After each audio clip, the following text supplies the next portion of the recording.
Welcome my friends. ఈరోజు ఇక టాపిక్లోకి వద్దాం. ఇక టాపిక్ ఏంటంటే 100 గ్రాముల చింతపండు 283 క్యాలరీల శక్తిని ప్రసాదిస్తుందన్నమాట.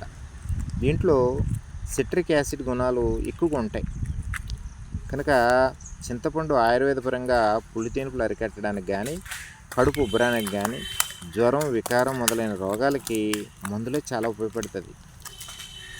ఆకలి మందగించిన వారు ఏం చేస్తారంటే ఉదయాన్నే 4-5 నిమిషాలు చింతపండు రసాన్ని సేవిస్తే మంచి ఆకలి పుడుతుందన్నమాట. శరీరానికి చాలామంది బెనుకులు కానీ, వాపులు కానీ వస్తుంటాయి కదా, వారికి ఈ చింతపండు మనం ఉడికించి వాటికి కట్టినట్లయితే ఆ యొక్క వాపు, ఆ నొప్పులు తగ్గడానికి చాలా అవకాశం ఉంటుందన్నమాట. ఇంకో విషయం ఏంటంటే మన వారు చాలామంది ఇళ్ళల్లో కాస్తూ ఉంటారు. అది చారు అంటాం కదా, అది కాస్తూ ఉంటారు. అది చాలా ఉపయోగం. ఎంచేతనంటే జీర్ణశక్తిని చాలా పెంచుతుంది, సాఫీగా జీర్ణం అవుతుంది అన్నమాట. ఎంచేత ప్రతి ఒక్కరు కూడా చారు అనేది భోజనంలో యాడింగ్ చేసుకుంటే చాలా బాగుంటుంది. ఇలాగే అజీర్ణ రోగాలను కానీ, జీర్ణశక్తిని పెంచడానికి కానీ చింతపండు చాలా దివ్య ఔషధం.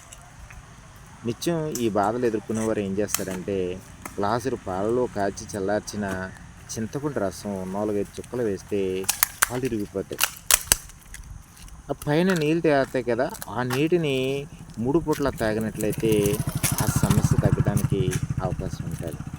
అలాగే ఇంకేంటంటే చింత చిగురు ఉంటుంది కదా, చింత చిగురు, పటిక బెల్లం కలిపి తాగితే కామెర్ల వ్యాధికి నివారించడానికి అవకాశం ఉంటుంది అన్నమాట. ఇలా చెప్పుకుంటూ పోతే చింతపండు యొక్క ఉపయోగాలు అనేకమైనటువంటి ఉంటాయి.